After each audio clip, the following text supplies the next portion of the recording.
இந்த ஜல்லிக்கட்டு காளையை பத்தின ஒரு குட்டி ஸ்டோரி ஒன்று சொல்லியிருந்தீங்கன்னா அதை கேட்டதுக்கு அப்புறம் என்னால பேசாம இருக்க முடியல. நாங்க பார்க்காத காளையா, நாங்க பார்க்காத மாடா, நாங்க போய் அடக்குறோம்னு சொல்லிட்டு உள்ள போறாங்க. ஹாய்னா ஜூலி, இப்பதான் உங்களுடைய வேலூர் பரப்புரை பார்த்தேன். ஆஸ் யூஷுவல் இந்த பரப்புரையிலே ஒன்றும் இல்லைன்னு வச்சுக்கோங்க.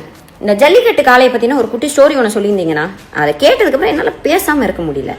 நீங்க வாட்டுக்கு போற போக்குல ஜல்லிக்கட்டு காளை நின்னுச்சு, அதுக்கு புல்லுக்கட்டை காமிச்சு ஒரு குழந்தை கூட்டிட்டு போய் ஓரமா விட்டுச்சு அப்படின்னு சொல்லிட்டு போயிட்டே இருப்பீங்க.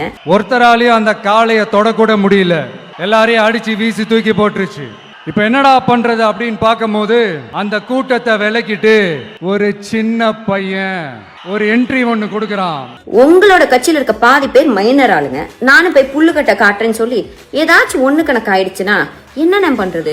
50-50 இருக்கட்டும், 500 ஆக்கிடாதீங்க. 2 பாக்கெட்லயும் கைய விட்டுக்கிட்டு ஸ்டைலா கெத்தா தில்லா அப்படியே உள்ள போறான். ஒரு ஸ்டெப் எடுத்து வைக்கிறான், அந்த கால் அப்படியே சீறிக்கிட்டே நின்னுட்டு இருக்குது.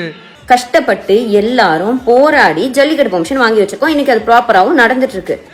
உங்களுடைய ரசிகர்கள் போய் புல்லுக்கட்டை காமிச்சு ஏதாச்சும் ஆகி போச்சுன்னா திரும்பி எல்லாம் இங்க போராட யாருக்கும் திராணி இல்லன்னு பாக்கெட்டுக்குள்ள மறைச்சு வச்சிருந்த 2 புல்லுக்கட்டு அது அந்த காலை கிட்ட காட்டுறான். காலை அப்படியே சடனா வந்து நின்னு அது மூடெல்லாம் மாறி அந்த புல்லுக்கட்டை சாப்பிட ஆரம்பிச்சிருச்சு. அந்த சின்ன பையனும் அந்த காலை அப்படியே தடவிக்கிட்டே வரான்.